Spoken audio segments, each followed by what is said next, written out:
Hey everyone, welcome back to our channel. Here, we learn new ideas and improve our English at the same time through stories. You practice English without feeling like you're studying. Just a quick reminder. Listening is great, but repeating out loud is where the real improvement comes from. So feel free to pause, take your time, and say each sentence after me. Everything here is kept short and clear so it's easier to shadow along. Don't stress about being perfect. Progress comes from repetition, not perfection. So let us start. So, have you ever heard of someone so famous that people are still talking about them 2,000 years after they died? I mean, think about that for a second. 2,000 years. Most of us can't even remember what we had for lunch last Tuesday, but this woman Cleopatra, she's still everywhere. Movies, books, Halloween costumes, you name it. But here's the thing. Most of what we think we know about her, a lot of it is either made up, exaggerated, or just plain wrong. So let me tell you the real story, or at least as much of it as we actually know. Cleopatra was born around 69 BC in Egypt. She was part of a royal family called the Ptolemies, who had been ruling Egypt for about 300 years. Now, here's something kind of funny. The Ptolemies were actually Greek, not Egyptian. Yeah, I know. The most famous Egyptian queen wasn't even Egyptian by blood. But Cleopatra was different from the rest of her family because she actually learned the Egyptian language. Her family before her never bothered. She also spoke about 9 languages, total Greek, Egyptian, Ethiopian, and more. The woman was basically a walking Google Translate. She becomes queen when she's around 18 years old, and she rules alongside her younger brother. Now, ruling with your little brother sounds like it could be fine, right? Wrong. Her brother's advisors basically push Cleopatra out of power and send her away. She loses her throne to a kid, her own sibling. But Cleopatra is not the type to just sit at home and feel sorry for herself. So, this is the part people always love. It's 48 BC. There's a civil war going on in Egypt. Rome is watching everything, and Julius Caesar, one of the most powerful men in the world at that time, is in Alexandria. He's there to try to bring order back to Egypt. Cleopatra needs to get back on her throne, but there's a problem. Her enemies are everywhere, and she can't just walk into the palace. So, what does she do? She gets herself rolled up inside a large bag. Some stories say a carpet, and has someone carry her right into Caesar's private chambers in the middle of the night, sneaked past all the guards. Just delivered to the most powerful man in Rome like a very unexpected package. Look, I'm not saying it was the most dignified thing anyone has ever done, but you have to admit, it worked. Because after that meeting, Caesar puts Cleopatra back on the throne. Her brother is out. She's in. Now, were they just being political? Probably at first, yes. But they become a couple. And Cleopatra has Caesar's son, who she names Caesarion, basically Little Caesar. She even has him carved onto the walls of a temple, with an inscription leaving no doubt who his father is. For the Romans, this was a massive scandal. Their great general had a son with a foreign queen. People were not happy. A couple of years later, Caesar brings Cleopatra to Rome. She stays in one of his houses, she throws parties, she meets politicians, she speaks brilliantly in multiple languages, and she basically becomes the most talked about person in the city. And not always in a good way. There's a famous letter from a Roman senator named Cicero. He writes, very simply, I hate the queen. He doesn't even use her name, just the queen. You can almost feel him grinding his teeth while writing it. The Romans were very proud people, and seeing their all-powerful Caesar basically showing off, this foreign queen drove them crazy. Caesar even built a temple and put a golden statue of Cleopatra inside it, dressed as the goddess Isis. The Roman Senate was absolutely furious. A solid gold statue of a foreign queen inside a Roman temple? That's like inviting someone to your house and they remodel your living room without asking. But Cleopatra was doing something smart the whole time. She wasn't just being Caesar's girlfriend. She was securing her position. As long as Caesar was powerful, Egypt was safe. She was thinking about her country the whole time. Then, on March 15th, 44 BC, a date you might know as the Ides of March, Caesar is assassinated, stabbed by a group of senators who were tired of his growing power. Cleopatra is suddenly in a very dangerous city, far from home, with no protection. She grabs her son and gets out of Rome as fast as possible. Back in Egypt, Cleopatra takes control again. Her younger brother dies under very mysterious circumstances. Historians say he might have been poisoned. Was Cleopatra responsible? Nobody knows for sure. What we do know is that after his death, she rules alone with her little son by her side. She reforms the administration, reduces taxes, protects farmers from being pulled away from their fields by corrupt officials. There are actual documents from her reign still sitting in museums today that show this real decrees, real decisions, real leadership. Not exactly the image of a woman who was only interested in seducing men, right? Meanwhile, Rome falls into chaos after Caesar's death. Eventually, two men share control of the empire, Octavian in the west, and a general named Mark Antony in the east. And the east includes Egypt. Mark Antony calls Cleopatra to come meet him. And this time, she doesn't roll herself in a carpet. No, she arrives on a huge golden boat with silver oars, purple sails, and her crew dressed as sea nymphs. She herself is dressed as the goddess Isis. The whole scene was basically a music video before music videos existed. According to Roman writers, Mark Antony is completely overwhelmed. He invites her to dinner, and she says, "No, actually, you come to mine." And the dinner she throws is legendary golden dishes, exotic food, flowers everywhere, entertainment. When Antony tries to throw his own dinner the next night, as a response, he apparently just laughs and admits hers was better.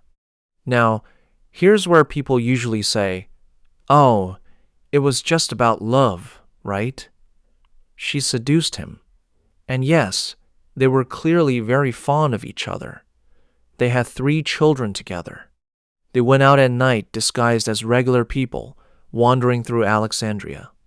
They played games, had parties, went hunting. By all accounts, they really enjoyed each other's company.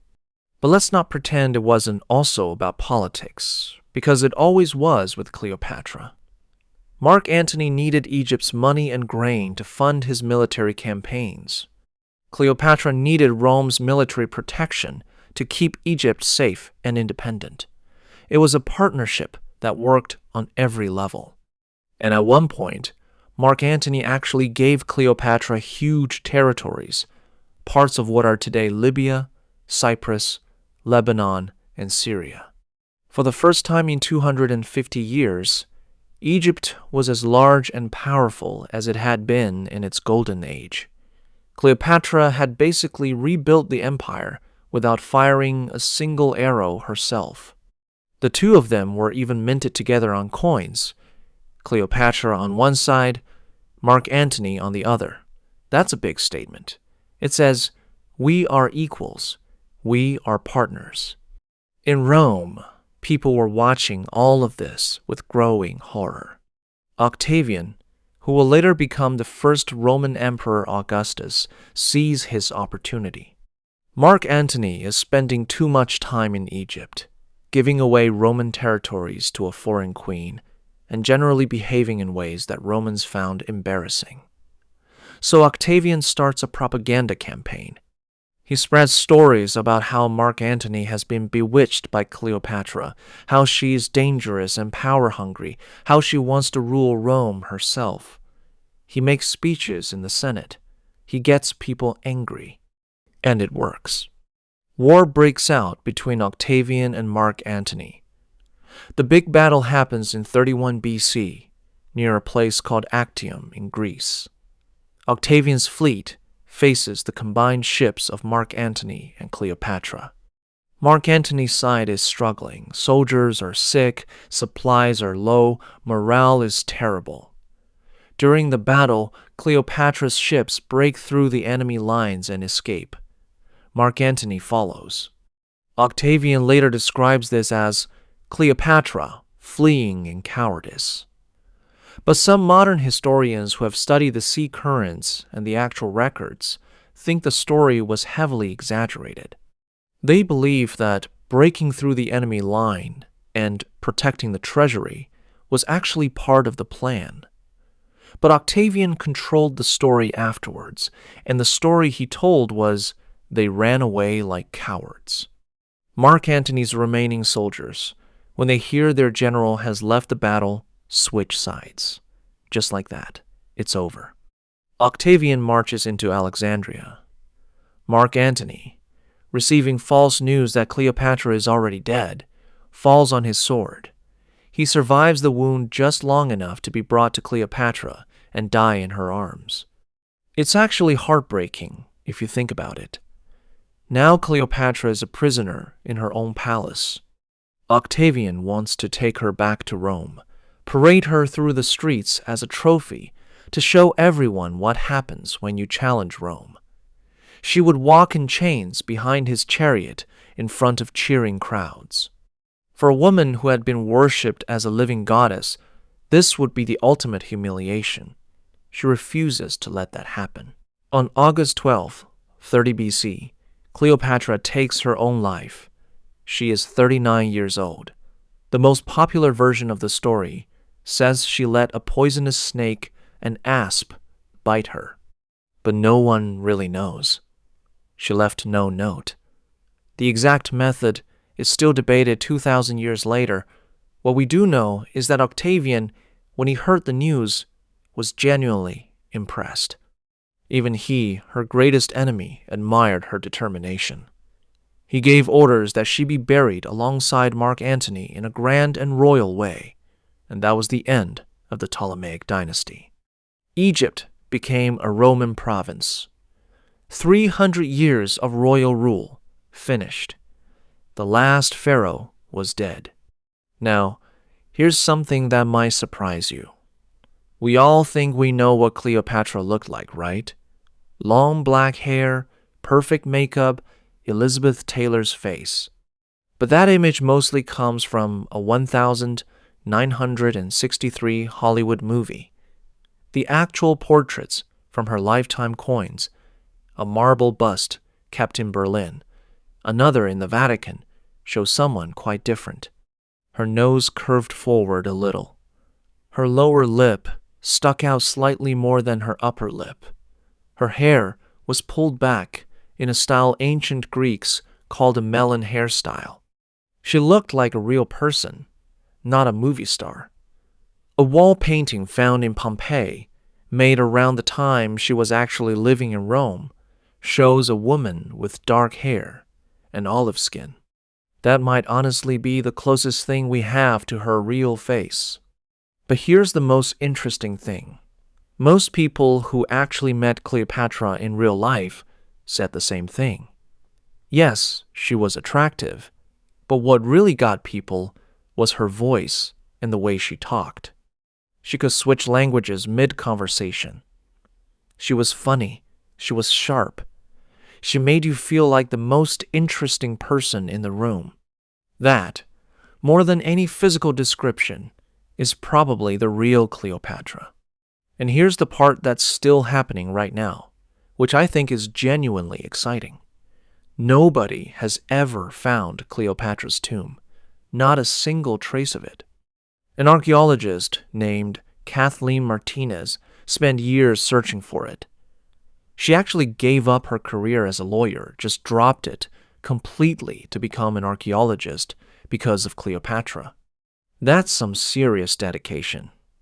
She focused on a site called Taposiris Magna, about 50 kilometers from Alexandria. It's an ancient temple dedicated to Isis, which makes sense because Cleopatra always identified herself with that goddess. Kathleen's team has found bronze coins with Cleopatra's face, pieces of a small Cleopatra statue, underground tunnels going 25 meters deep, mummies, amulets, and beautiful offering tables. All signs pointing to someone very important being buried in that area. Has she found Cleopatra yet? No.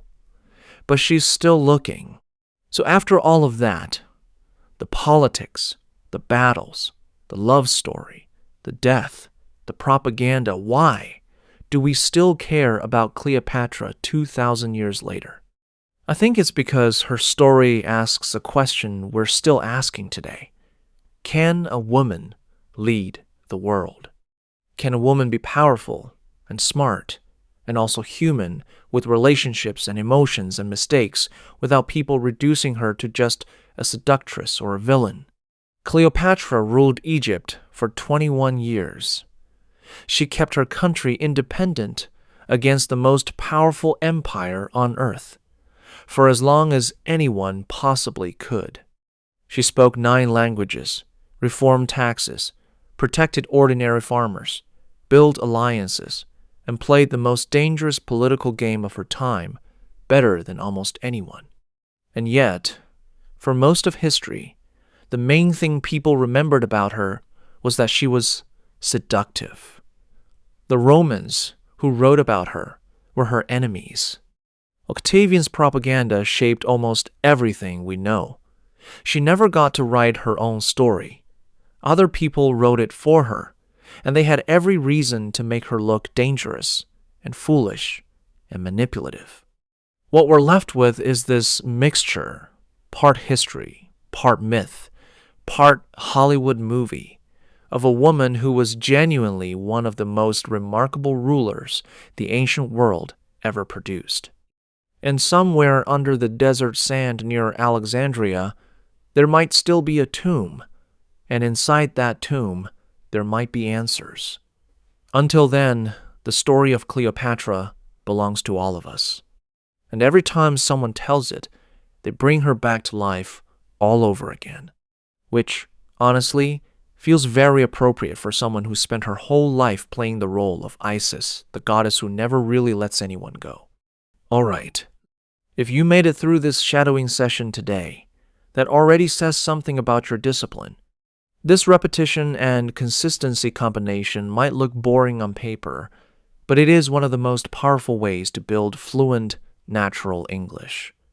Keep showing up like this, and your brain will slowly adapt. Trust the process. If this helped even a little, consider liking the video or subscribing. It lets me know these sessions are actually making a difference. We'll catch up again soon. Take care till then.